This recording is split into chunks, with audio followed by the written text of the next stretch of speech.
नमस्कार मित्रांनो. तर आज आपण पाहणार आहोत एक हेल्दी ड्रिंक्स कशी बनवायची वेगवेगळ्या फ्रूटपासून. तर हे पाहू शकता तुम्ही, आपण 3 गाजर घेतलेले आहोत,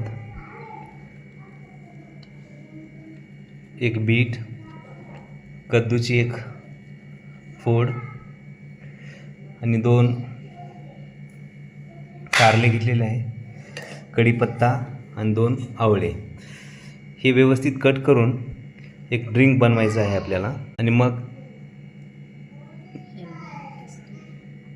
मग ते मिक्सरमध्ये काढून घ्यायचं आहे.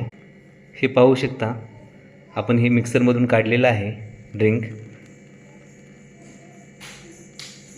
आणि असं व्यवस्थित आपल्याला